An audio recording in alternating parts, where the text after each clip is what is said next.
Hello everyone, a little bit of, well, if you can call it a treat or some sort of surprise today, where we're going to be having a bit of a chat about, well, kind of, probably arguably the internet's most documented man, this, I thought it was me. in the, what, in the picture? No, the internet's most documented man. Alright, I just thought you meant the guy in the picture looked a lot like you. Well, that as well. um, Yeah, I have Andy here with me and a brand new special guest in Hal. Is that okay Hello. to address you as Hal? Yeah, sure, go for it. Yes. So Andy, Hal, and myself, we're gonna talk about the never-ending saga of Chris Chan. I suppose saga is quite a fitting word because they split all the things that happened in his history into sagas, don't they? And there's part of the things I forgot about and didn't even think about, such as Liquid Chris, which is actually probably some of the best trolling I've ever seen. If you're not right, before I get into that though, we should sort of give people a little brief history. This man you can see in the picture is a guy called Chris Chan. He's a high functioning autistic who. Well, in fact, I have to give him respect for this. Although he took two existing characters and just meshed them together, he has done something fairly productive in creating his own comic book and pendants and such things. He created a comic book called Sonichu, which is a combination of Sonic the Hedgehog and Pikachu. But it's, I believe, now I've never been familiar with Pokemon. I was a bit too old when that came out. But I believe it's more like Pokemon based world, but he's an electric hedgehog living in this Pokemon world. But yeah, he created this comic which was sort of crudely drawn, and he draws himself in the comic.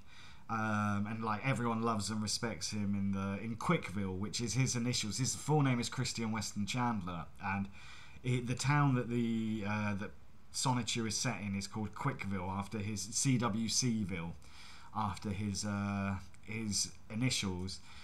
But he's also quite well. He was quite like, we've got to see him if you have sort of an awareness of him and you followed him.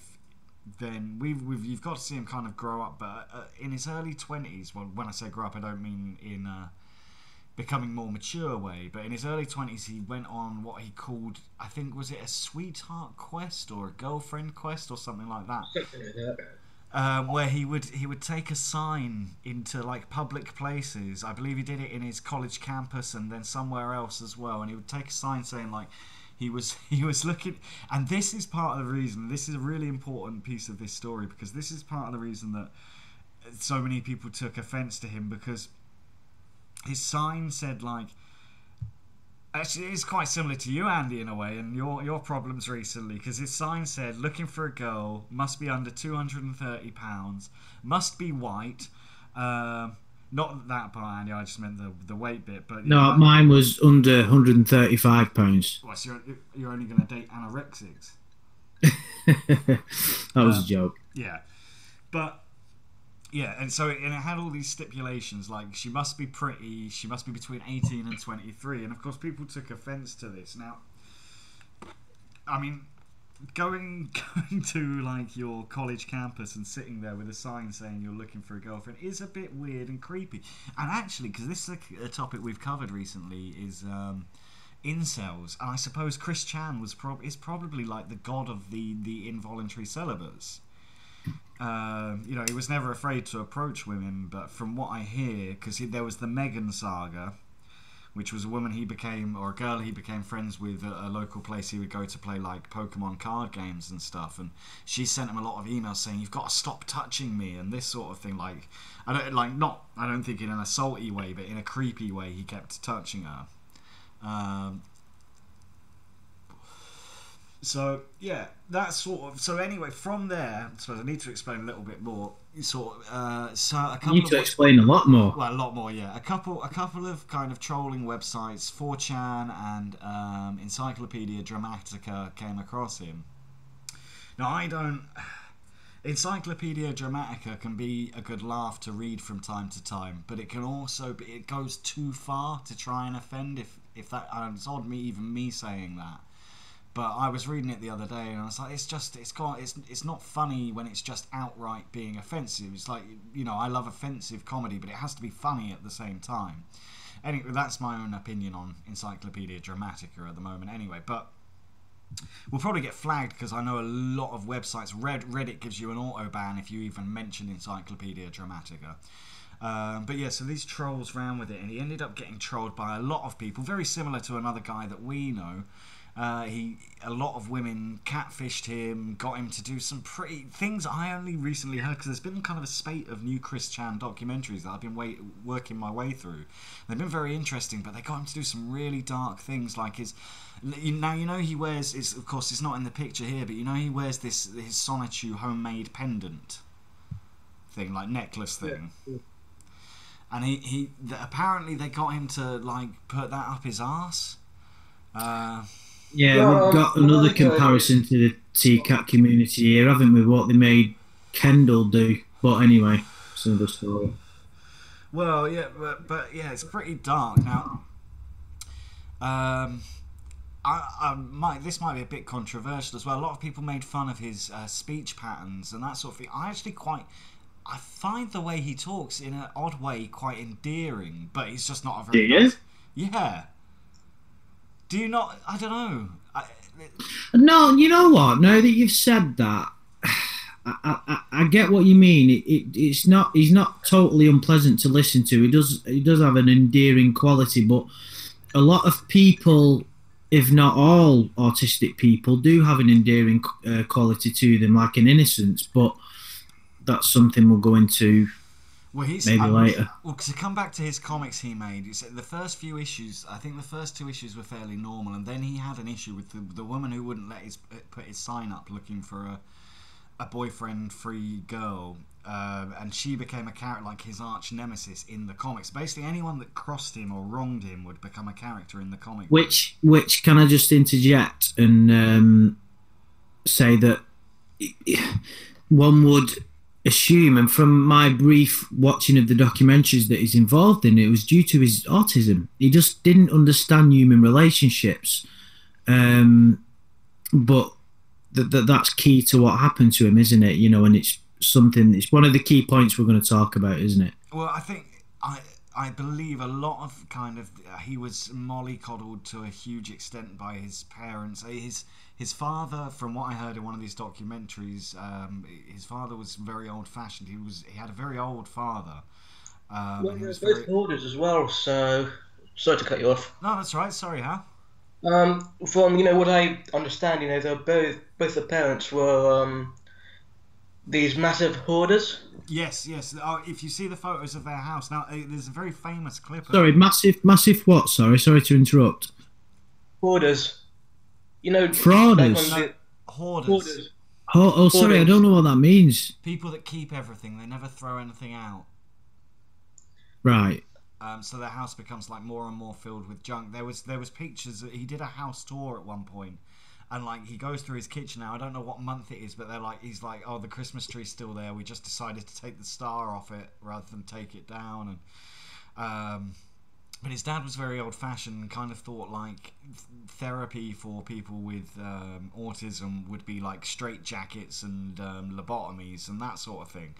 So his dad wouldn't allow him to sort of get state help, and so I think he was sort of, and this is probably quite an important thing. In his very early life, apparently he spoke his first word within his first 6 months or something, but then he went through a traumatic experience. His babysitter locked him in a room where he says it's full of toys, which doesn't sound that bad as a kid, but I think with the light off, and then he didn't talk for the next 6 years or something.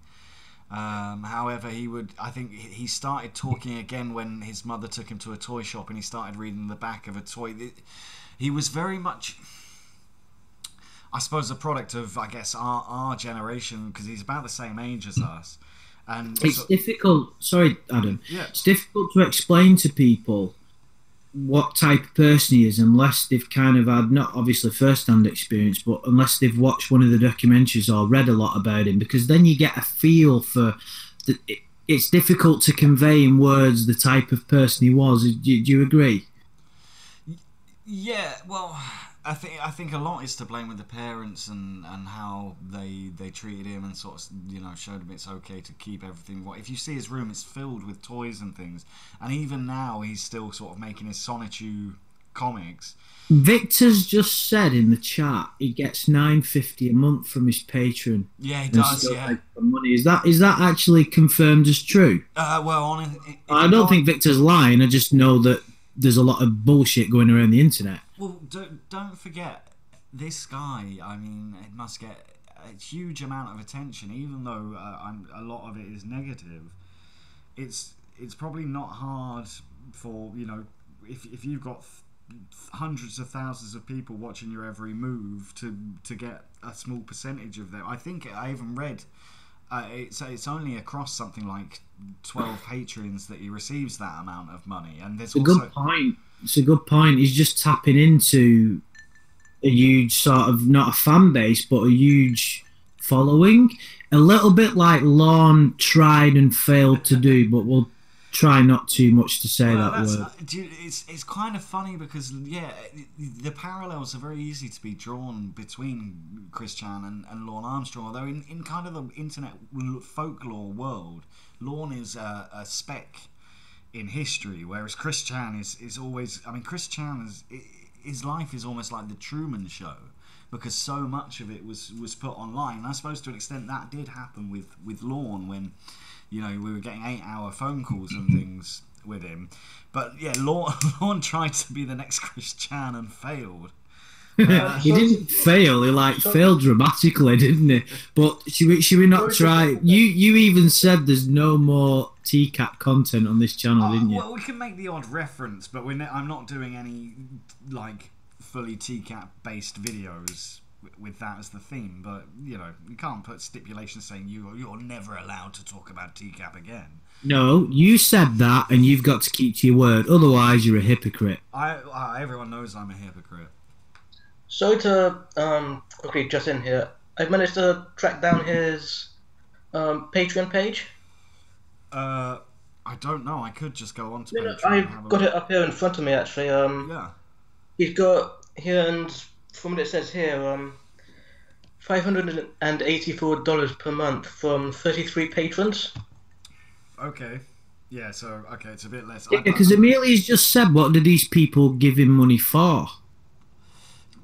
Which is a good question. Alright, I'm going to use a sentence here, like, that is very internet jargon-like, and I've only learnt it recently, but they're feeding the lol cow so they can milk it for laughs. Like, if they...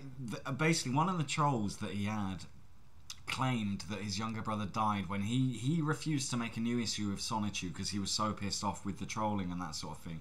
And someone claimed that because he wasn't making any more Sonichu content, that their younger brother had killed themselves over it and got him to make an apology video saying like how sorry he was that had happened.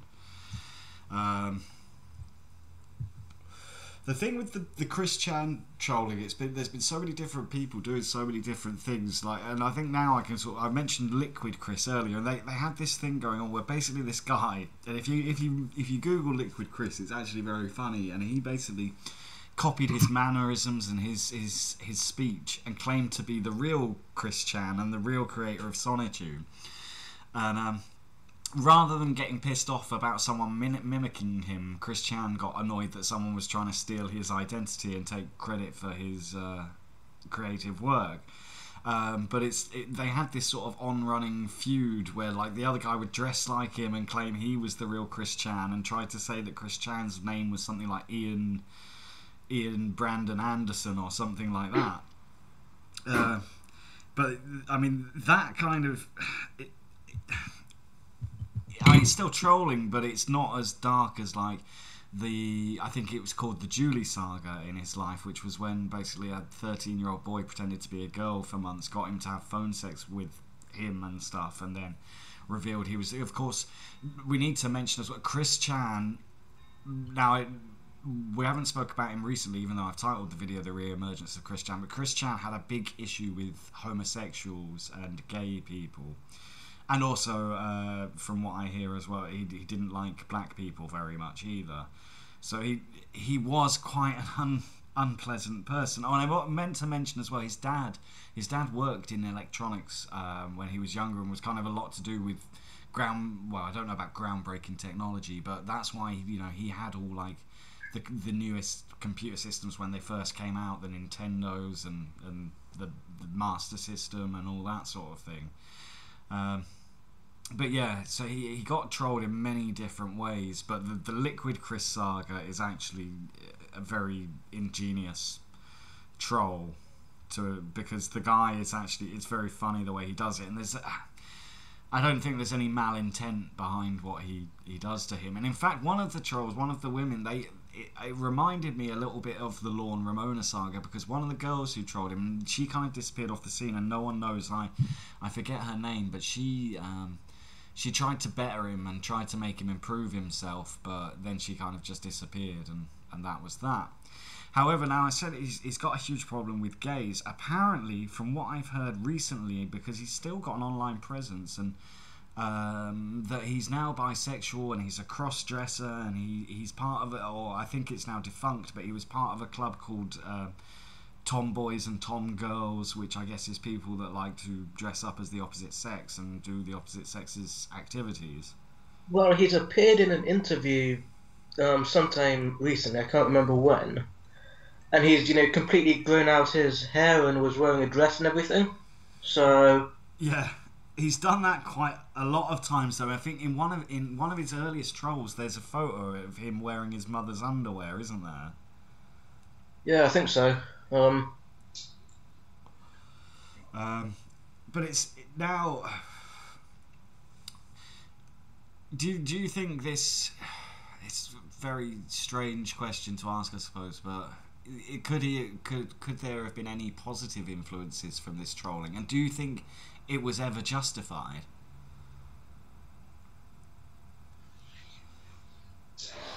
Well, I think that it's the first case of what would happen if somebody was relentlessly trolled online.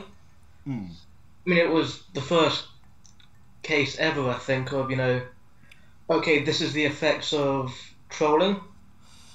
But there's some things throughout his past as well, because he was really into, as a kid, he was entering loads of competitions, seemed to win them. Oh, because there of course was the Adam Stackhouse saga, which is probably one of the things where he started sort of showing this rather unpleasant side to his personality, because he tried to rig his. It was do you remember the game Parappa the Rapper? I'm probably too young to be honest. Well, there was a game Parappa the Rapper, and basically you had to enter a competition, do a rap, and you could win this competition. If you won it, you got 2 Sega PSPs, and he thought by winning this, he was convinced it was going to win over this girl, Megan, that he was... Oh, yes, I remember hearing about that. Yeah. And he set up fake accounts to vote for himself, and made reviews saying what a great video, what a great rap it was. But this guy called Adam Stackhouse won, and they then made a video of him I think it was throwing darts at a picture of him or something like that. And yeah, I suppose the trouble with him, and I don't want to say it's due to his disability or anything, but he really fed the trolls. There was no just, if I ignore it, it'll go away, which normally tends to be the best course of action. He would there's videos of him on the internet where he's screaming at the camera and getting really angry and stuff, and although it's unpleasant, I can see from the side of the people that enjoyed it, but it's not a very nice thing to do. You're probably not a good person if you do that, but there was never going to be any taking the higher ground. I mean, at some point, people trolled him pretending to be Miyamoto, the head guy of Nintendo, and telling him they wanted to make a Sonichu game. And then basically those people then stole his PlayStation accounts because he handed it over to what he thought was Nintendo, and it was just a guy, and then he got blackmailed to get his PlayStation account back. Some of these phone calls are available online, but some of them, they're just, the trolling is, for me, it's too long, too boring. Sounds already, from what you've said, Adam, I didn't know to the extent from even what you've just said there. I didn't know this, but you said you've been doing a bit of reading over the last couple of days, didn't you, about Chris Jam? Yeah. It sounds bullying. It's a topic maybe we'll get into either in this video or another one. It's like, what's the difference between trolling and bullying, and when does it become too far? It's something I've, had disagreements with people about with regard to TCAP and stuff. That we'll get into that another time. But it just sounds like this poor guy's been like fucking destroyed. I mean, he doesn't sound like he's a nice guy particularly from the various, but someone who doesn't sound like a nice guy, sometimes his lack of awareness and empathy can be attributed to autism, because he lacks the awareness and the ability to empathize like people without that condition do. So you've got to allow somebody a little bit of leeway. I find it a little bit disturbing, to be honest. Oh, it is, but it's also very curious. I mean, he's a very interesting character, and it's like what I said about his speech patterns, that a lot of I found it quite enjoyable to listen to. The way he talks, 'cause it's kind of like he'll start a word, and I don't know, to me it sounds almost savant-like, but yeah, he wasn't. Oh, that's what I was going to say before. That you can argue he also made the world's first ever Let's Play video, because he did a documentary of him playing Animal Crossing, I think it was, and walking around the town and explaining about his town and stuff. But you see, like, he would always make people from his real life into characters in all of these games. Like, there's oh, and he came up with his own curse, which was based on Dragon Ball Z. And so when someone upset him, he would put a curse ye yami ha, or curse ye yami ha ha, and he would just do like the Dragon Ball Z move where you put your hands out with your wrists together and the hands splayed out as if you're throwing a fireball at someone. And he would do that if people made them angry, and if someone upset him, he would make them into a character on Soul Calibur and then beat them up. And but he would also put his friends into all his games and things. And this is quite an important thing during what's called the Megan saga, which is the girl he knew in real life. He made quite a explicit picture, and it's really fucked up if you see it. Yeah. Do you know what I'm talking about, Hal? Yeah. I've unfortunately seen it. It's like a picture of him fingering this girl with her eyes censored out, and he's doing a thumbs up sign, and he entitled it "She Came for Quick," as in CWC, Kristen Weston Chandler. And then there was a big, he made that picture because I think people were calling him gay, and he's like, I'm not gay, look, here's a picture of me doing this. But then people were like, because apparently the girl bore a striking resemblance to his fictional daughter who appeared in the Sonichu comics. So people started saying, well, that's horrible, that's incestuous. So then he made a video saying, well, that's not my daughter, that's my friend Megan that I drew a picture of me fingering. And that's pretty much why the Megan saga ended, because I think after that she refused to speak to him anymore, because you can't go around... Understandably as well. Yeah, you can't go around drawing... Imagine if you went into work tomorrow to a girl that you liked, and went, look, I drew a picture of me fingering you with my thumbs up. I don't think it's going to go down too well. Hardly with a black eye. Exactly. So that I'm never saying the trolling is justified, but he didn't do anything to kind of avoid what was coming his way. No, and this is the main thing for me, isn't it? Where is the line drawn? You know, this guy clearly. You see, this is what's always fascinated me. Let's say you've got a guy like Christian who's got autism, right? So he doesn't look at the way the rest of the majority of the world does. Doesn't mean there's anything wrong with him. There's nothing wrong with someone who has autism. They're just different. So where do you draw that line? Where do you allow someone to make mistakes and attribute it to that autism? Do you understand what I mean? Well, he's a high-functioning autistic. What do you mean by high-functioning? It means like on the scale of autism, he's not that far. He's not that far removed from.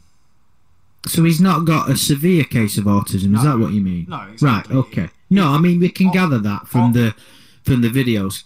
On his sign, he also said on his little sign about finding a boyfriend-free girlfriend, he says no low-functioning autistics, and then underneath, I believe he also says no autistics whatsoever. I know I'm autistic, but it's my choice not to date an autistic, and it's yeah. So high-functioning autistic. Now, like you say, it may be that he lacks empathy, but he should be aware enough that. I think a lot of it comes down to the way he was parented and believing sort of the world revolved around him and being given whatever he wanted and getting whatever he wanted. I mean, but isn't autism a genetic thing? Well, his parents were very old when he was born, which he's got half brothers and sisters who are apparently very normal people. But his dad, I think, was over 65 or 70 when he was born, which is known to, if you have a child very late in life, it's got a lot higher chance. So, are you saying that it is genetic? Well, I'm saying, his parents aren't autistic, but because they had him when they were older, that's probably part of the reason that. Well, I don't know. I mean, you can only speculate. I mean, you can say older because they're older. You can't blame them if they wanted another kid if they were older, and some younger people could have autistic. It's not in the genes, autism. No. Right. I'm sorry to be ignorant. I don't know. Skeleton has just made the comment that high functioning autism, in other words, the PC way to put it, is Asperger's. Well, I disagree because Chris Chan hates people with Asperger's. What is this is something I've never even considered before. What is the difference between autism and Asperger's? Well, I don't. They're both on the spectrum, I believe, but I think Asperger's is. I might be being rather ignorant here as well, but I believe Asperger's is more to do. It's you ignorant, Adam. Come on, well we can allow you this. I'm only guessing here. I haven't researched Asperger's, but I believe it's more to do with sort of short attention spans and. Do you know how? Well, my mother has a godson who has Asperger's. So, I mean, but I don't know anybody personally with autism. So, but I know people with Asperger's have are generally, very concentrated on one particular subject. Like this little kid I know, massively into trains. I love trains. Ooh, now we're getting into the real topics. I shouldn't admit it on a live stream that I'm you, an absolute geek for you trains. Fucking nerd. I love trains and train sets, but anyway, let's not get into that topic. I mean, I'm just using this kid as an example, but they could. Have you ever read that book? What's it called? You're gonna have to help us out. You're gonna have to help us out here, pal. There's a few books. I've read some, not all. The Curious Case of the Dog in the Night, I think. No. Oh no. Sorry, how I missed that. Then sorry, mate. What was the book? The Curious Incident of the Dog in the Nighttime. Because I think that kid has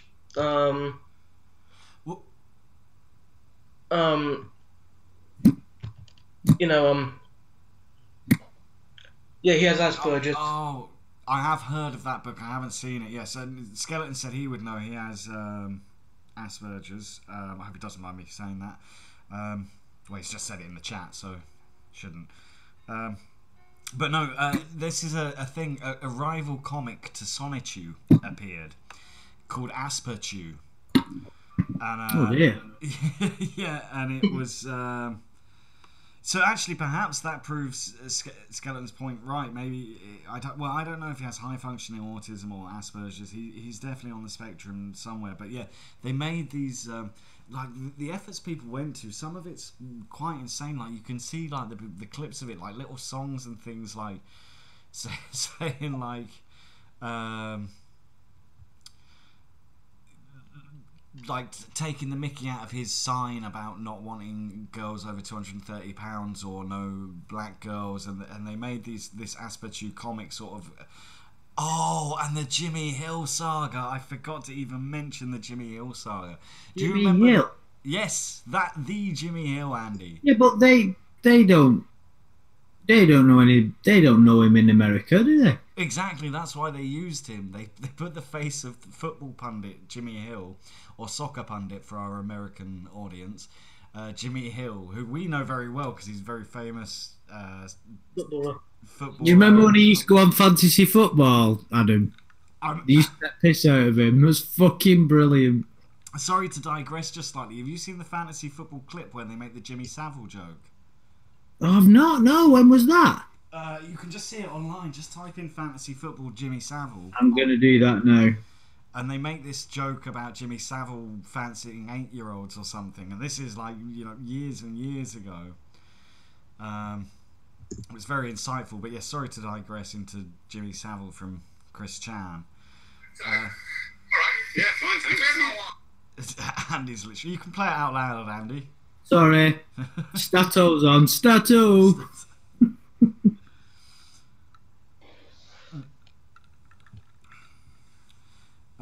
But yeah, the Jimmy Hill saga. Basically, Jimmy Hill claimed that he had created Sonichu and that it was a huge franchise in the UK and making lots of money for him. So of course this upset Chris as well because he thought someone had stolen his intellectual property.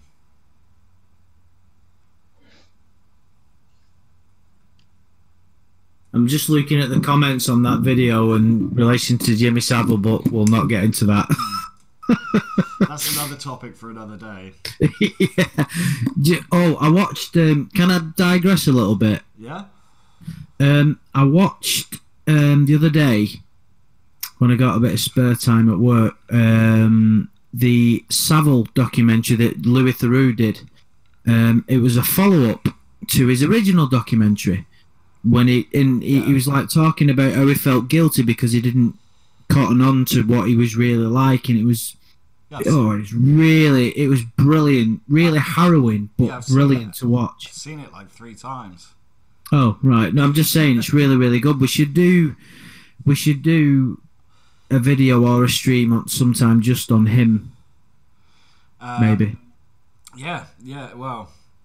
I think we've I was going to say we've touched on Jimmy Savile before, but he's touched on. Did he touch on you? Yeah. Now then.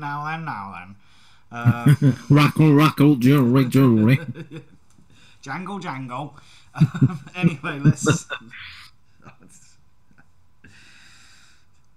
I have fixed it for you to milk a cow blindfolded.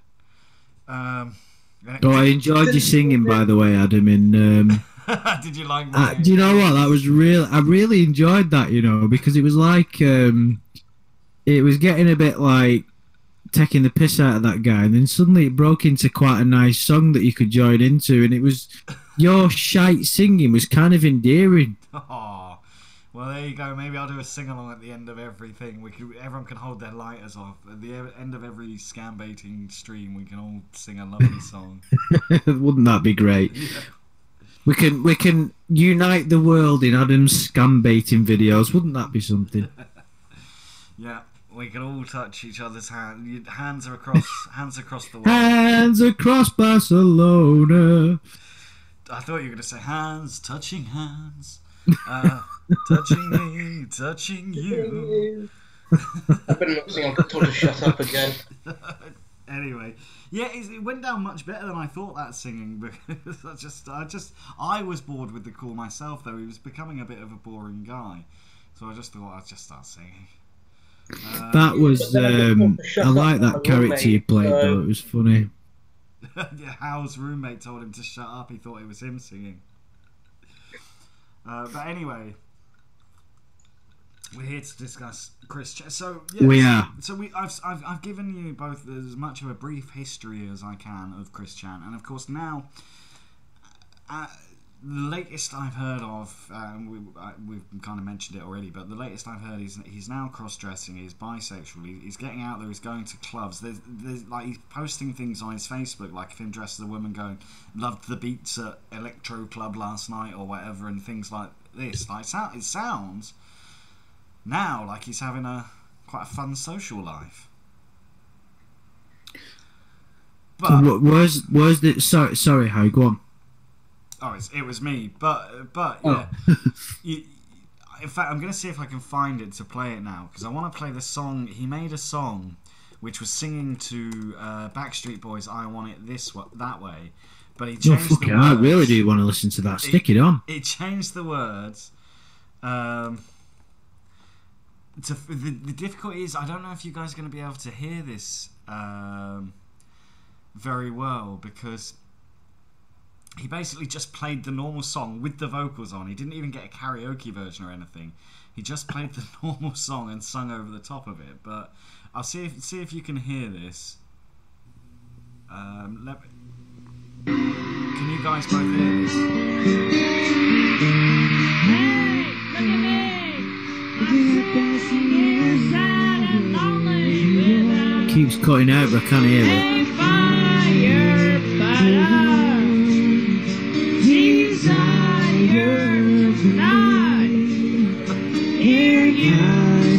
You sing. And I see the ladies walking along one by one, and I never want to hear I have a boyfriend.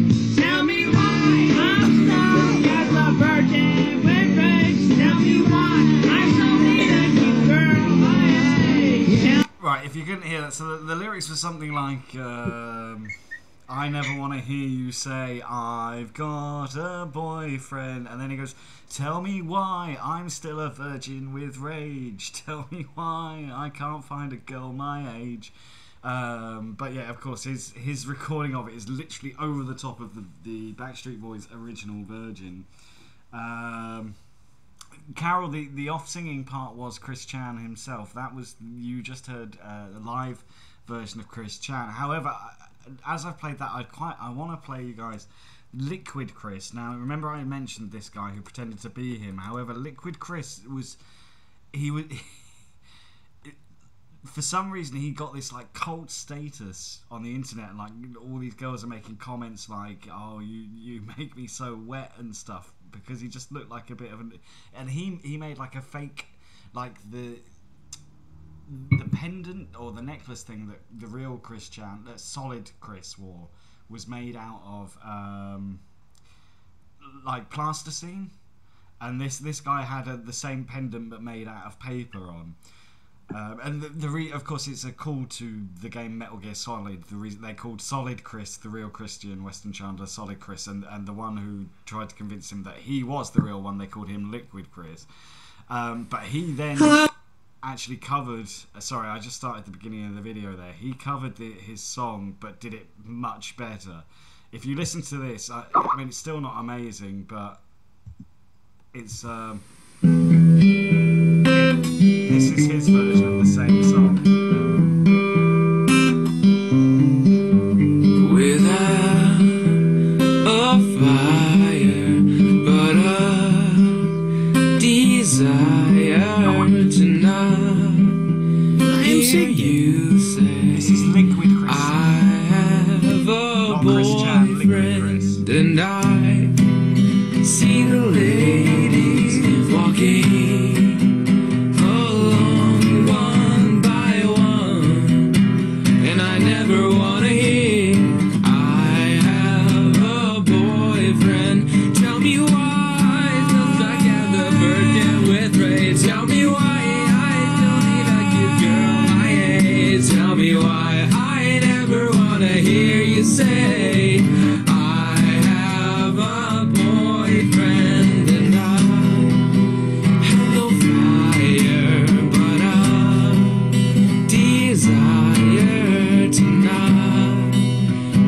you say I have a boyfriend. Tell me why.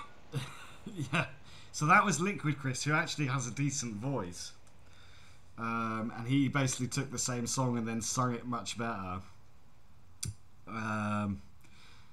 But yeah, so now Chris Chan, the real solid Chris Chan, is, from what I believe, a party-going, cross-dressing, bisexual man. Which is odd that he had such a hatred for homosexuals before, earlier in his life. Or maybe that sort of tells its own story. In other words, maybe he hated them that much because he feared what he knew about himself, and he couldn't open up to it. Well, yeah, a lot of people do act like repressed, I believe, from what I've heard. Would you like to tell us your story, Adam? From what I've seen, when Andy's around, repressed homosexuals are the worst. No, but yeah, maybe that's the reason he hated them, because he had those feelings, and maybe, I hate to sort of bring the autism up again, but maybe he didn't know how to deal with them. And as said, his dad was very old, so you would assume his dad was a very old-fashioned man. He might have felt like that wouldn't have been accepted, so people hate what they don't understand sometimes. Well, yeah, I mean, you would certainly assume that if he has indeed turned out that way now, that might explain why he behaved like that. I mean, he is a complex character, isn't he? Yeah. Well, I'm not sure if he's that complex though, because I mean, I've never read his Sonichu comics, and it's something I would really like to take some time to do. Because his comics, Chris Chan's comics, not Liquid Chris, Chris Chan. You'd like to read his comics? Yeah, wouldn't you? No. Why I'm not? sure you can track them down. Why would I want to do that when I can spend my time reading Star Wars books? Because you get this insight into this guy's life. It's like you wanting to read Lorne's journal. Yeah, no, you got a good point there. No, maybe. The thing is, Yeah. with his comic, he puts himself as a character in there. Oh God, can you imagine if Lorne did that? Oh my God. Oh. I wouldn't put it past him. I would not put it past him. Didn't he do that with his book? Oh, you mean Taken Abroad? Well, I've never read it because I refused to pay him money, but maybe. From what I've heard, I think someone's doing a reading of it online, I think. Yeah, there's been a few. I'm trying to remember who did it, and I feel really bad. I can't remember, but someone has been. Sam Pendleton did a Sam, couple. Yeah, Sam's done a but couple. He didn't, because we've spoke to Sam, haven't we? And he's a great guy, but he couldn't. He only did a couple because he doesn't make many videos. But yeah, some of the people have done it. I don't know who. But yeah, so it's the same thing. You get a sort of an insight into someone's life and thinking that you would never get for it. So it's not that I want to read the comics because I think they're going to entertain me. I mean, we're talking about a guy who literally draws himself into the comic. So and draws his quote-unquote enemies as the main antagonists in whatever issue he's doing. yes, exactly, as the villains and we haven't even mentioned this thing is he got quite dark at some points. He went to jail because he maced someone or pepper sprayed someone. No, I think it was the owner of some GameStop. GameStop. And this came about because the new Sonic game, Sonic had flesh-coloured rather than blue-coloured arms, and he took such offence to that he went and pepper sprayed someone because of the colour of Sonic the Hedgehog's arms. Like, that's quite a way to go. And then I think he was accused of trying to hit someone with his car. So yeah, he went down a very dark path, and I think that was kind of more or less the end of the sort of. Now, of course, I believe he has a YouTube channel, and I don't actually know what it is, and I haven't seen any of the recent stuff, but I believe sort of those incidents were the end, and then after that, and his father also passed away, so he, I think that might be part of the reason why he's now started to sort of become or to understand his own sexuality and his own desires. So yeah, but yeah, he went pretty mental, pepper spraying people because the colour of Sonic the Hedgehog's arms. I see a kind of situation here where you've got someone who's this is just my perspective at the minute, of course, which is just a perspective. Someone who's kind of like, you know, brought up in a challenging situation, not necessarily from poor background, because you can come from a rich background and be brought up in a challenging situation. So he's brought up in a challenging situation. He's got this autism. He's got a bit of a creative mind. He goes on the internet and he's totally unprepared for what happens on the internet. And then he's basically trolled, bullied, whatever you want to call it, and he's almost been molded by these people and created into this fucked up crazy character that is almost defies logic. And it's like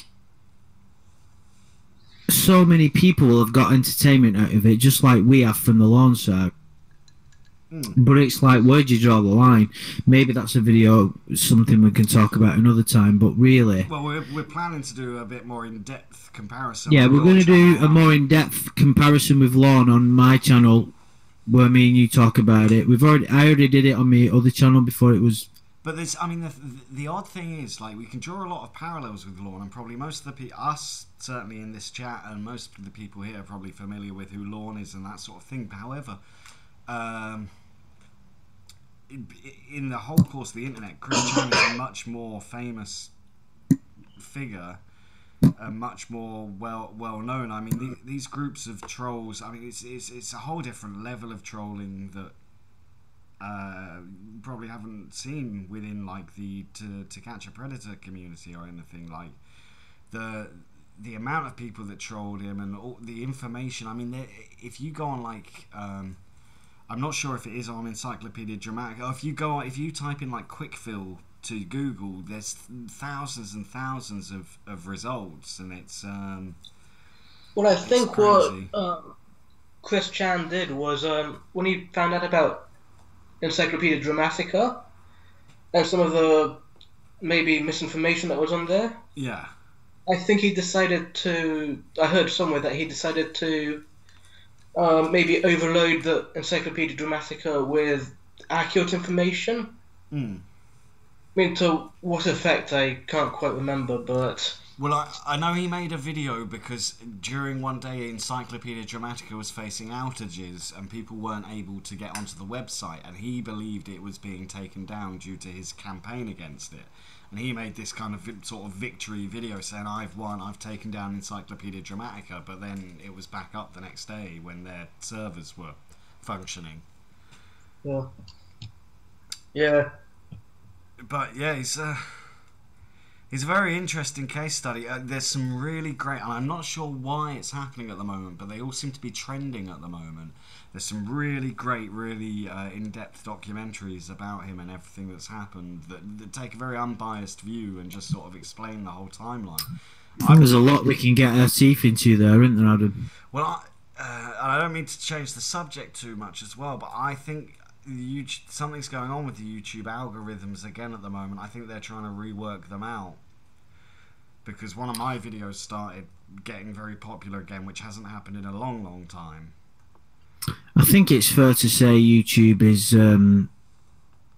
screwed up, shall we say.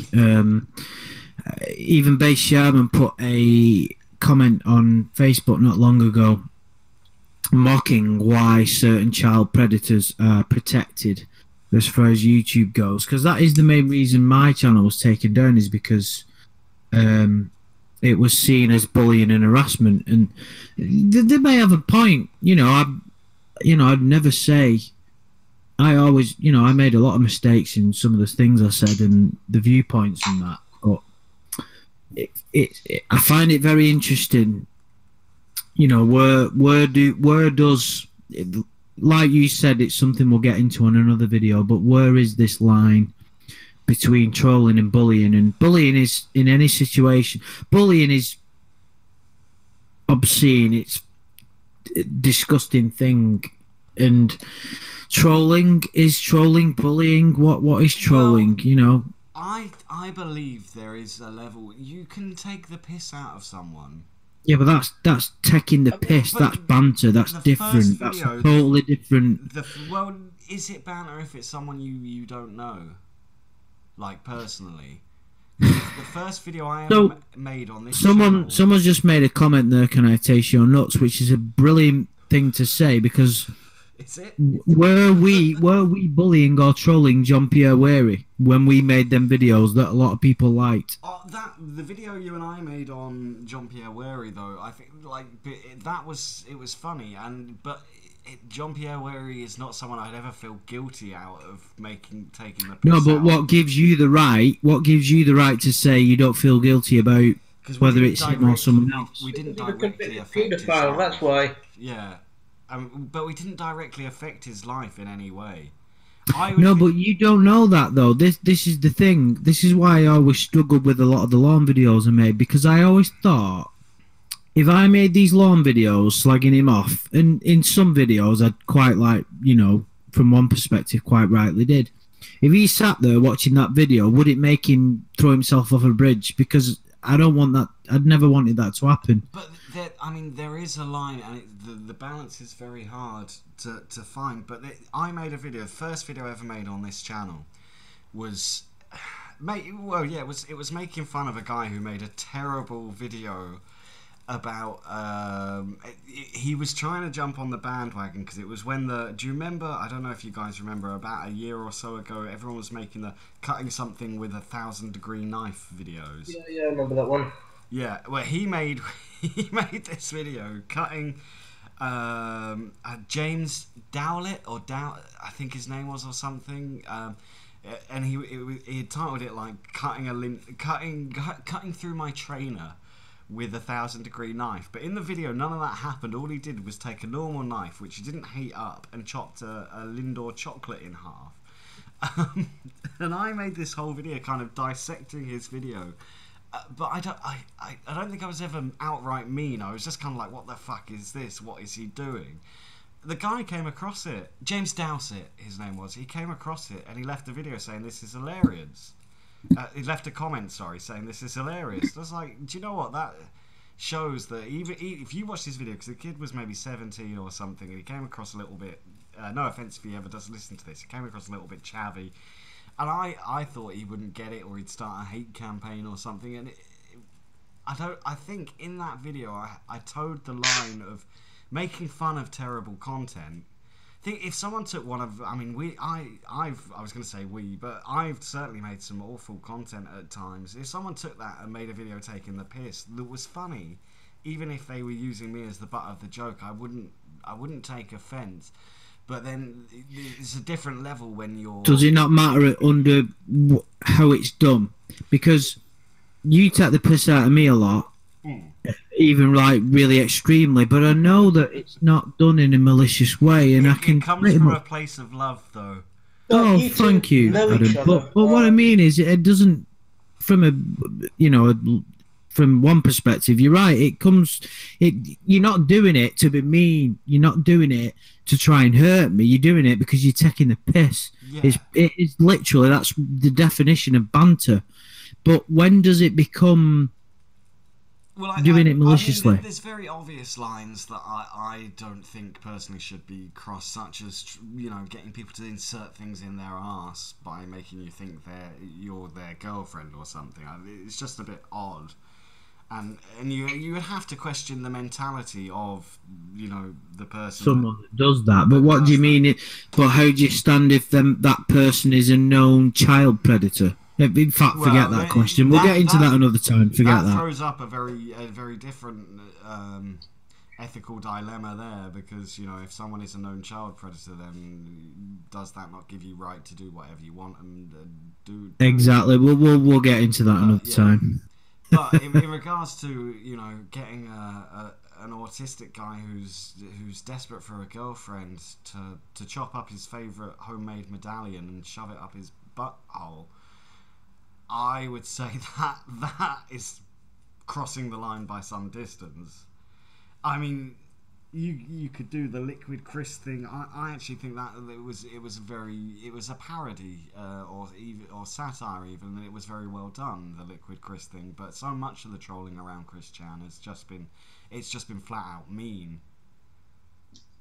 Yeah, and it's obviously affected him to a major degree, and this is what I've always struggled with, right? Regardless of, unless someone has done something so extreme, nobody has the right to dictate anybody else's life, and nobody has the right to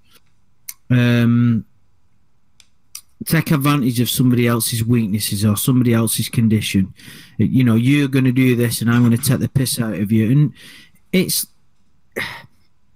it really pisses me off that people think that just because a person's like said something stupid, and we're living in this world now where anybody can say anything and get an audience. Everybody's got their own personal TV channel, and if someone says something that you think is highly offensive, it gives you the right to basically ridicule them in any way, and you can justify anything. And it can be responsible for the most heinous crimes. It's like the Tall Hot Blonde documentary. I thought that was... we watched that at a time when the Lorne Ramona situation was really starting to take a sinister turn, in my opinion. And, someone died. And in the Tall Hot Blonde thing, obviously. And it was like, well, fucking hell. Has any... how? Are you how? Yeah, I'm still here. Have you seen Tall Hot Blonde? I mean, I've come across it, but I haven't really watched it in its full. Yeah, it's a very interesting, very dark documentary, but I mean, that's trolling taken to the extreme where someone had absolutely no thought for what the consequences could be. I mean, it's certainly on my to-watch list, so... I would highly recommend it, but that's the thing with this Chris Chan. Well, he did hurt someone with the pepper spray thing, but that was over the Sonic the Hedgehog thing. I don't think that was a direct relation to any of these trolls that have been dealing with him. But what you mentioned before, Andy, about the weakness, that he was desperate for a girlfriend and desperate to lose his virginity, yet he had incredibly high standards of what he wanted from a girl, which is why I said earlier, Chris Chan was probably the original incel, because he sort of he felt he deserved to have a girlfriend and to lose his virginity to a girlfriend, but that could only be an attractive, white, thin girl. And it's not like he... It was like my dating profile. Well, yeah, let's not get ourselves in more trouble again. But no, I could get people would take offence to that. People do take offence when someone... But the difficulty is, if you boil that down to things, people do have preferences, and they might not necessarily come from a place of, say, racism or... But if you're saying, I deserve a girl this attractive, then that's why people get wound up, because they look at this guy and they're like, well, that's not on. But they also took his absolute weakness. They knew he was desperate for a girlfriend, so they pretended to be girls and got him to do some really fucked up things. And it's, like you say, the line of... I don't mean to digress too much again as well, but if you happen to look on Lorne's last video's comments recently, like, I was thinking about this. I read them just a few days ago, and they're so... Like, I was like... They're horrible. They're fucking horrible. I mean, I wouldn't wish what them people are saying on Lorne. I don't give a fuck what anybody says. It's just like, fuck off, die, you cunt, and stuff like that. I'm just like, imagine if you...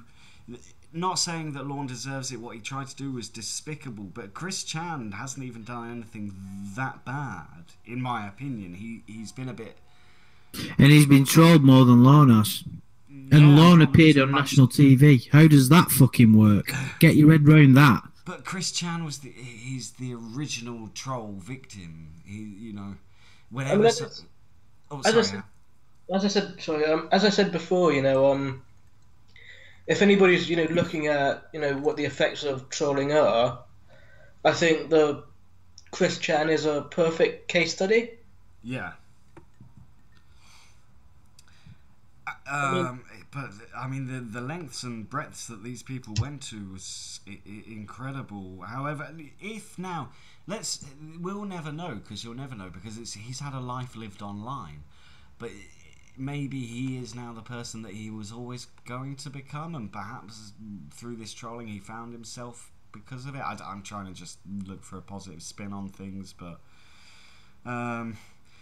but you don't think about behind the scenes and how these people are how it's really making them feel. And I think a lot of, in Chris Chan's case, so much of the trolling was unjustified, and I don't think... In fact, someone sent me a message on here a while ago, because I think you and I had done a stream or made a video, Andy, and we'd sort of said, from time to time we feel a bit bad for Lorne or whatever. And someone sent me a message saying, well, if you ever feel bad, listen to this. And it was a link to the Chris Chan video, but it was a link to like the 2-hour phone call. And I was like, well, what's this guy done to deserve this? I don't really understand. How does this make me feel better about... Yeah. It didn't really make that much sense to me, but I mean, the entertainment has come from it. The guy is, like I said, with his speech patterns being endearing, he is entertaining, and the only way if he had like a plain old YouTube channel where he just did something boring, it's very hard to sort of decide. Well, I think people manipulated and took advantage of him because he wasn't as socially functional as many other people in the world. And I think to a certain extent you could definitely say that they did create a monster, and then they continued to call him one. I'm not saying like he was a good person, but I think it would... I don't think he deserved what happened to him. No, it could I start... don't know a huge amount about him, but this is what sort of pisses me off a little bit, right? And nobody has the right to sort of dictate how anybody else's life is going to go, but we kind of all do it as human beings. Not all, but in our weaker moments, we sometimes take the piss out of people when we shouldn't, and say the odd unkind thing, and it's about the human ego and mastering it. And unfortunately, when you get online and you become somebody like Chan did, and you try and be creative, and you're using other characters like Sonic the Hedgehog to do it, you're gonna open yourself up to a huge amount of people who themselves are very troubled in life. And what those people will do to try and ease their own pain is to take that pain out on someone else, and to try and make them less fortunate themselves, to try and ease their own pain. And that's basically what online trolling is, and that's what happened to Chris Chan, because he was an easy target, and he was flamboyant a little bit, and it's not good, because basically if you was a total enlightened person, you wouldn't have a word to say about him. You wouldn't do any of that, would you? And we're guilty. You know, the thing is, Adam, I'm sorry to drag you into this, but I will do. Right. Me and you have done videos on Lorne, and I listened to one today because it was somebody else did it, for some bizarre reason. Somebody else recreated my channel.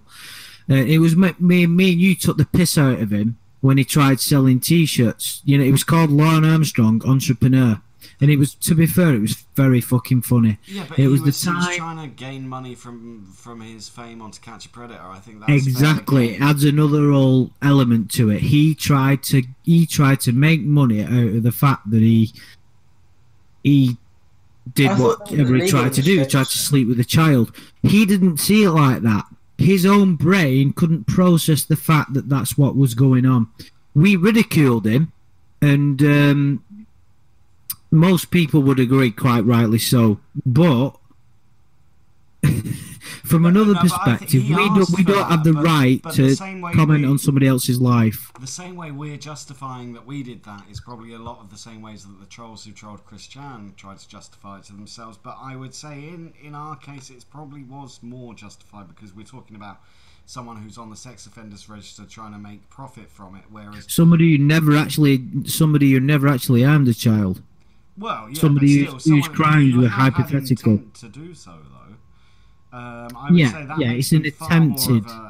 of a fairer target than someone who hasn't. And just to come back to what you're saying about the comics, if he hadn't shared those comics, I would actually.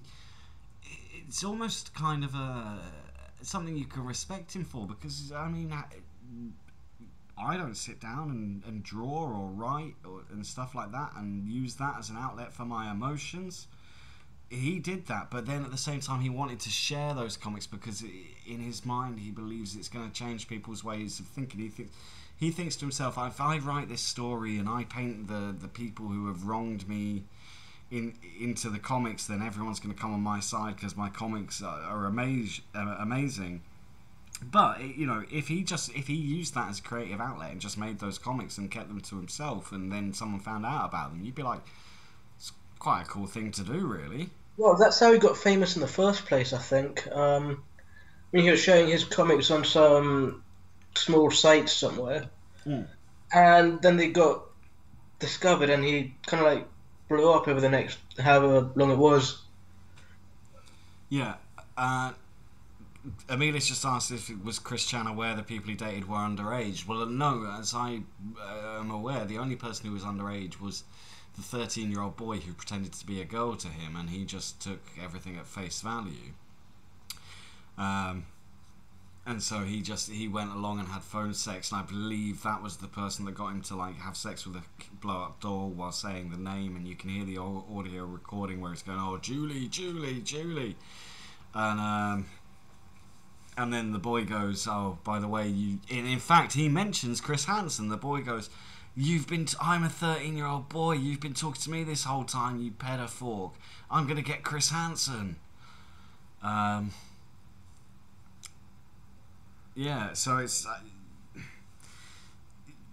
you can't really say that's if he's that trusting and naive that someone says, "Oh, I'm a 19-year-old girl," and then they turn out to be a 13-year-old boy. But part of the reason the trolls wanted to do this was because of his disgust for homosexuality, and to make him freak out that he'd been doing this stuff with a boy, not a girl. Nah, not having it. What do you mean not having it? Well, everybody's got to be human is to have prejudice, right? It just is, and to sort of try and be vindictive against somebody because of it, I've done it with Lorne and made videos that I kind of regret, really. Not all of them, because a lot of what I said is the truth. I go over what he said in the chat log. But going over what he said in the chat log, I make assumptions about his character, which I don't know to be the truth. I'm presuming from what I've read, and sometimes I'm like, well, because the problem is with online situations, it's the perfect platform for somebody who's got a lot of hate inside them to expel that hate. And they'll find someone who's an easy target, like Lorne or Chris Chan, and they'll throw all that hate at them. And if you look at Lorne's last video on his channel, when you were saying about the comments, perfect example. The things that people are saying, it's like, look at him. Like, he's a registered sex offender. He tried making his own TV channel to screw money out of people. You couldn't have a better target to take the piss out of. And people are saying, like, hang yourself, shoot yourself, do all... Yeah, but we live in a day and age where we have an acronym for the words "kill yourself." I mean, I must admit, when I was saying it, then there was a little part of me that was giggling, because there is an amusing side to it. Let's have a sense of humour about life. Well, because it all depends on whether you're mentally strong enough to take something like that. So if people you mean, like, take people telling you to fucking kill yourself? You'd have to be pretty mentally strong to put up with that. Yeah, but then you see his skeleton's just written it. If someone just writes KYS on one of your videos, then what can you do about it? I don't even know what that means. It means kill yourself. Okay, Right, sorry. Andy's finally close. Well, Why is that always, fuck knows why how is many that always- people have put that on mine then. It's always the most liked comment on my videos. Never knew. I mean, there's the old saying of, the worst bit of YouTube's the comment section, really. So, But then, does it not piss you off when people disable the comment section? Or like, well, clearly you're a pussy if you disabled the comment section. But then I say that like I got into an argument with someone yesterday on my although it turned out to be quite funny because the guy put a message says it was on my scam baiting video where it said an Oscar worthy performance, it was called, the one where I was crying, and the guy said copying other people's work and making money off it on YouTube, you better lock your doors at night. And I was like, what? So I sent a reply saying, if you're threatening to break in my house over this, would you at least be kind enough to inform me who I've copied? And he just replied saying, why should I tell you that? You look like a crackhead. And so then I just hit the love button on the comment and then just put, well, I think you're just talking bollocks. And then he replied and said, I don't need to tell you. And then he replied and said, good content, by the way. And so I just said, well, you're an odd person, but I appreciate the compliment. And then he came back and went, sorry, I was drunk, I got confused. Great videos. I was like, okay. But yeah, I mean, people do mental... you can't take the comment sections too seriously, but if comments are disabled, it annoys me on a video for some reason. But anyway... back to our man Chris Chan. After that, Man Chris Chan. our man Chris Chan. He wishes he can rap like I can. No one can rap like you can, My rhymes spin Adam. like a ceiling fan. Spit the shit and then hit it out with your nan. Getting it on with your mum, Adam. Yeah, Rapping like you can with his fan. Yeah, with my one fan, who's your mam. thank God my housemates have gone to sleep. 9 months later, she's pushing a pram. Anyway, yeah, sorry for that.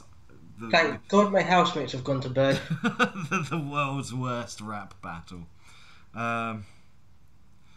Yeah, so, yeah, I mean, it's... I don't know how much you can say of his life as a product of the way he's been through things, but it's a very, very curious case. It's one of those rabbit holes that I've fallen so deeply into over the last year, because I always like something to listen to when I'm at work, and just fallen into it and I listened to it, and I'm like, well, yeah, he doesn't sound like a good person, but he didn't deserve a lot of the stuff that came his way. He was just a very desperate guy, and people took advantage of that. I agree. And it's not like he's done something terrible, like you can say with the Predators, the people from To Catch a Predator, for example. He hasn't done something awful to anyone. Well, I mean, he pepper sprayed a guy, but the trolling started a long time before that. I mean, can you really compare pepper spraying a fully grown adult to attempting to have sex with a 13-year-old? No. Although I'd still say it's pretty mean. This is the thing, isn't it, with Lorne? Sorry to go back to him, and we'll touch upon it another time. No pun intended. Because of what he tried to do, it gives most people justification to do anything they want to him.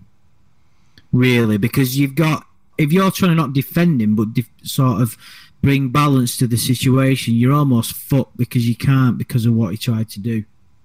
Yeah, it's a comparison that's very difficult to make, but it also probably makes it's part of the reason why the Chris Chan saga is probably more popular and a more documented thing to find out information about. Luke's just said, didn't he stick a figurine up his butt? I believe that's what I thought. I thought it was actually his medallion thing that he made. The No, GameStop employee deserved it. I believe the GameStop they had a running feud, him and his mother, with this GameStop employee, because he sort of phoned them up and said like he was banned and that he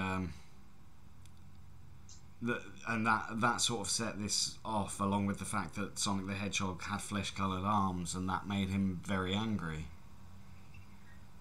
Going back to the medallion very quickly, what I think you're thinking of is someone who was pretending to be his girlfriend. I don't remember who. Got him to send them that Sonichu medallion he'd made. Mm. And then, smashed it up on camera. Yes, yeah, I've seen that video. Like, they smash it up and then they burn it, and then they put it in a blender with pickles, because he's got like a fear of pickles, hasn't he? One, he doesn't like pickles, but also because pickles remind him of penises, so he really hated pickles. There was a whole massive troll where he went on that leaked into real life, where he got trolled by this girl, I think the name might have been Emily or something like that, and he met up, like, his parents were so sort of protective of him because of all the trolling by this point, that his dad came on the date with him, and they met the girl and they sat and had a drink, and halfway through a guy comes running out in a pickle costume and then flirts with the girl and takes her away, and this is all in front of both him and his father.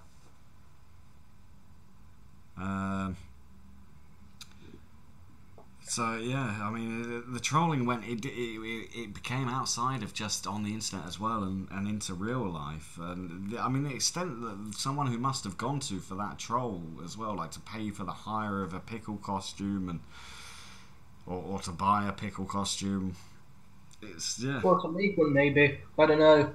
Yeah. But he had this hatred of pickles. So in that video where they take his medallion, they put it in a blender with pickles, and then they set it alight and they chop it up. And the thing is, I mean, I know it's like a crappy thing he's made out of plasticine or Play-Doh or whatever. But still, if you it was like his prized possession. In every video he's wearing it, and he gave it up for this girl that he thought he was in love with, because he's had a lot of what he believes to be his one true loves. And then they made a video and uploaded it to YouTube of them absolutely destroying his medallion. Good. So I'm just gonna grab another drink, guys. Do you think you can? What have you taken from the information I've put inside you? I mean, I'll be right back. I mean, the first instance I heard of this character, Chris Chan, was this channel called Frederick Knutson, I think. Don't know how to say his surname. He does a fantastic series called Down the Rabbit Hole. And, he did a, 25-minute video on Chris Chan. Which is, how I, first came across him. I don't know if any of you have watched it, but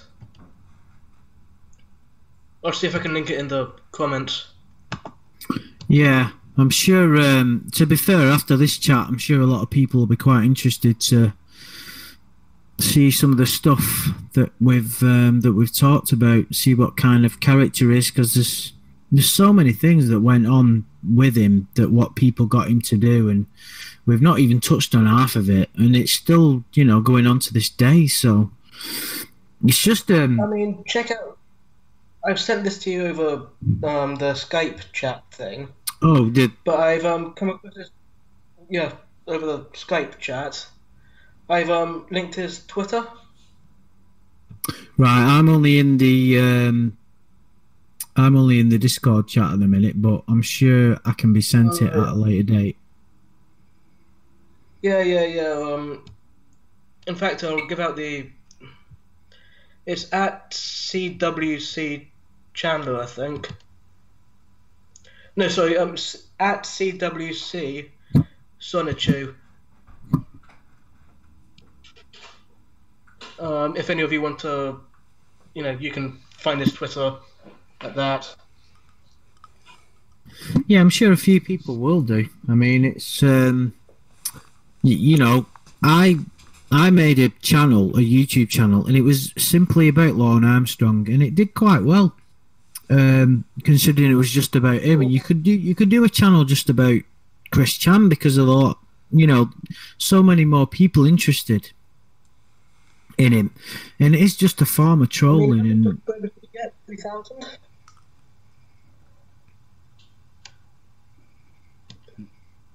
You got what, 3,000 subscribers off the back of I did Lorne, have, didn't you? yeah, on the old one, and before Andy got taken down.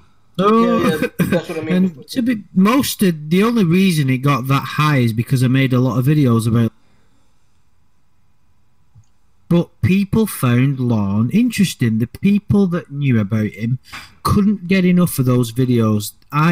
Whenever I made Lorne videos, within a day, they'd have 1,000, 2,000, 3,000 views because people loved listening to him. Because I think it was a combination of it. It made people feel better about their own lives because you'd never get as bad as Lorne. And Well, it was aren't a fucking sex offender, are they? Exactly.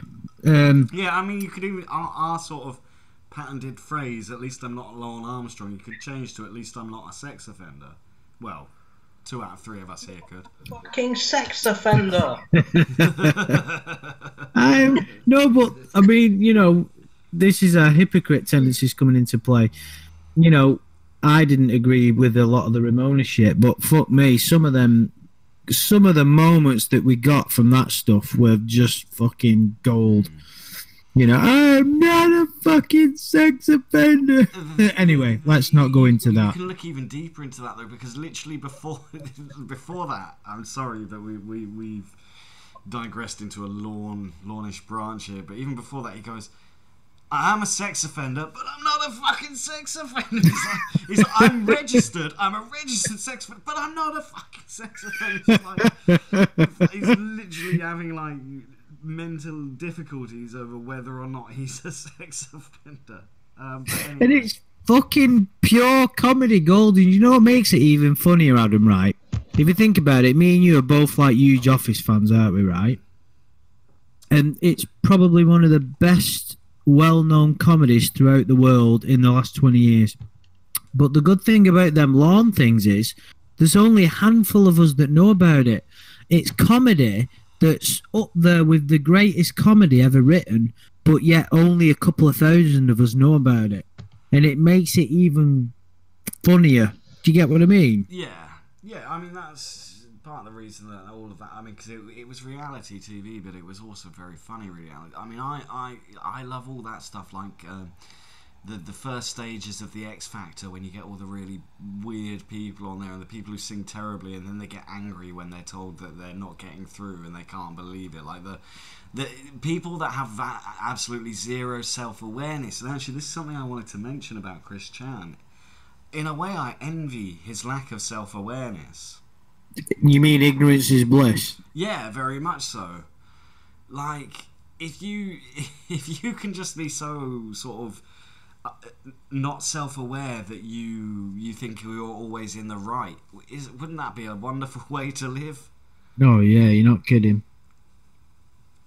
And that, I wouldn't say I admire Chris Chan, but I maybe have a modicum of respect for the fact that he has, to an extent, just rolled with it and not.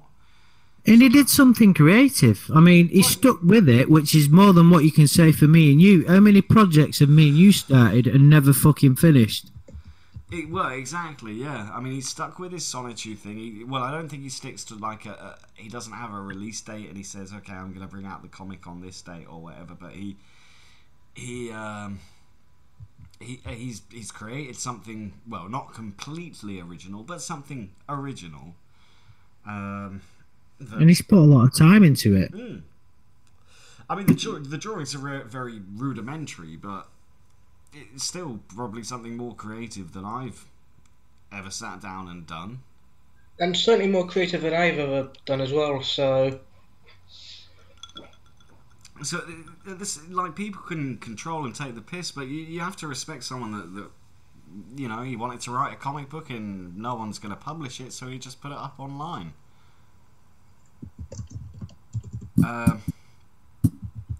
So yeah, I wouldn't say I admire him for sure, but definitely there's a part of me that sort of respects and figures, you know, he's never given up, he's never just disappeared from the internet. Like we said as well, you know, he's getting $500 to $900 a month through Patreon. It's how much you can put up with the hate. I bet you even some, like, and that's the thing though, like, if you have a YouTube channel where you get one bad comment to every 10, it's very easy to take. But I'm sure even people with popular YouTube channels have gone through periods of getting a lot of hate, or people just, you know, not being particularly pleasant. Once you put yourself online, you are out there for the world to see. Now, and also the negative aspect of that, when you get a lot of attention like Chris Chan did, and when you're not intelligent enough, and you're not intelligent enough because you were born that way, when you're not intelligent enough to know the difference between positive attention and negative attention, what that does is it creates an ego, and it boosts your sense of self, like it's done with Lorne. He didn't really have the ability to understand what had actually gone on, and it's sad that, because if you look at Chris Chan and everything that happened to him, he had all this attention and he still gets it now, and it makes his ego bigger than it should be, and it boosts his sense of self. So in other words, he's getting all this money from this Patreon stuff, which really is all nonsense, but he thinks it means something. He thinks that those people have got some kind of affection for him, or he thinks he's got some kind of importance, and that creates an illusion, because he hasn't. Even Hollywood stars, if they think they've got some kind of importance, even that's an illusion. You know, you stand up there and you wear makeup and you fucking spout a load of lines that somebody else has written, but somebody else thinks that makes them great. It doesn't. That's not the true worth of what it should be. And let's look at that on an even lesser scale for somebody like Chris Chan.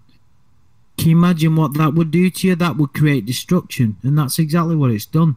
Well, yeah, he did become a very destructive figure, and that's it. People got amusement from it, which in turn it makes people want to do it more, to milk the lol cow, so to speak. I mean, look at where he is now compared to where he was when he first started out. Well, that's it. I mean, this negative attention, it still brought him attention. I'm sure a lot more people read this Solitude comics, and I'm sure there are people who are supportive of him.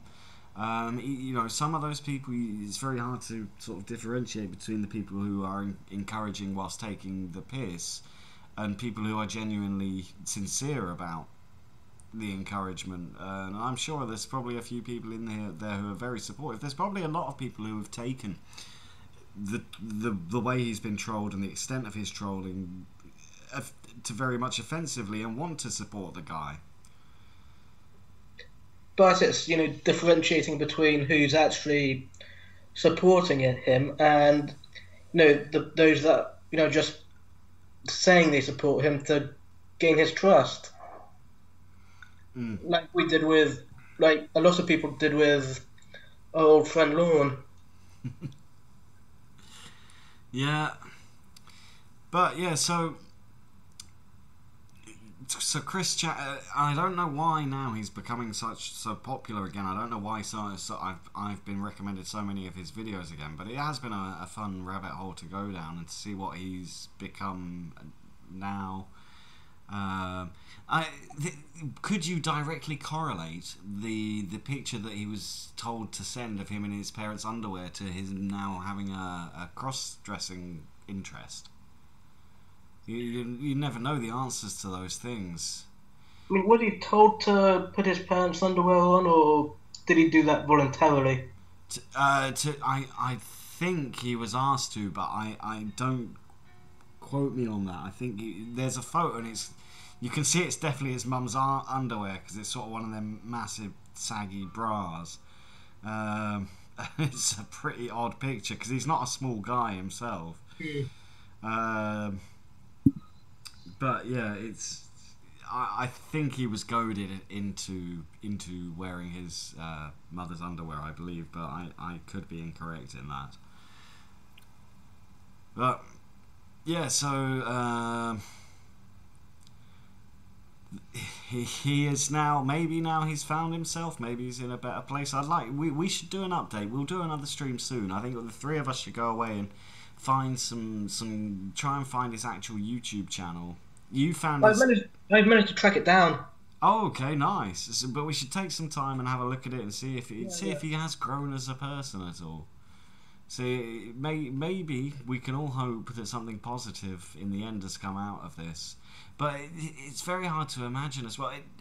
I've even found, like, 'cause I love doing streams since I started. I love both the channels. I mean, this channel is more about just being able to talk absolute rubbish and whatever I want, and then I've got my Scambait channel, which normally do. Yeah, well, exactly. But I when I first started, and I spend a lot of time online, and sort of the phrase "sort of a life lived online" keeps going through my head, and then you look at someone like Chris Chan, who's had so much of his life uploaded online, even very, very personal and intimate things. He is the closest we have to the Truman Show. Well, yeah. When you put it that way, it really is a fascinating case, isn't it? Because it's a reflection of what you've got to remember about this online thing, and that it's a reflection of the world. Everything that happens online is a manifestation of what's in people's minds. The majority of people on the planet that filters through people's minds goes on Google and YouTube. So basically it's a reflection of the world. So what goes on is exactly what goes on in the majority of the planet. So what could be more interesting than that? Well, exactly. I mean, it's reality TV, but it's more than so, because even the reality TV you watch online is edited and it's scripted and it's prepared. So you only see, you watch Big Brother or whatever, and they only show the very interesting bits and stuff. But this is the full-on reality. This is literally looking at someone's life, looking into his house, and then people make comments about this guy's house because it's so messy, and he makes a video screaming, "I want everything about my house off the internet," and it's. And then he goes and does a fucking house tour. Oh, I thought I don't know if I've got my timeline correct. I thought that came after the house tour. I mean, I don't know. I was just pointing out the fact that he did a house tour, and then he's got pissed off that his house was on the internet. Well, exactly. And this is why these kind of things, both Chris Chan, Lorne, anything else like this, it's ultimate reality TV. There's no editing, there's no scripting. You see these people in their purest moments of who they are. And that's because both of them are that naive and gullible that they fall for that sort of thing. By both, I'm assuming you mean Chris and Lorne, right? Yeah, absolutely. Yeah. Well, like you said, Adam, videos for another time, innit? We can get proper deep into the lawn. I think you're a moderator, Andy, because I don't think I've got a link to your channel in the description. Just if you can put a link in the chat, then people can go, because we're going to do a bit more of a deeper comparison. Sorry, link into the chat to what? To your channel. Oh, sorry. I'm not a moderator, but give me a minute. No, but if all people have got to do is click on my name. Oh yeah, click on Andy's name, and then you can go to his channel, guys. Because soon we're. I think most people already know about it anyway. Wow, you'd be surprised. most people come for my dulcet tones. Well, that's true. Well, anyway, I think I don't know if I've got particularly much more to say on the subject. We've had a very nice chat. Yeah, it's gone on a lot longer than I thought it would. I'm spent. Yeah. Yeah, Well, I think we should end. We should just play everyone out with because I quite like this, even though it's not the best singing. I quite enjoy this, so I think we should play out with Liquid Chris's version. Why not? I mean, this was my first attempt at YouTube, so and I've really enjoyed it as well. Yeah, well, it's been a pleasure to have you, Hal. Yeah, Thanks for cheers. having It's me. been a good. It's been a good chat. Yeah, so I think, guys, we're just gonna play out with Liquid Chris's version of this little song here about needing a girlfriend. This originally composed, of course, by Solid Chris Chan, but performed and sung by Liquid Chris.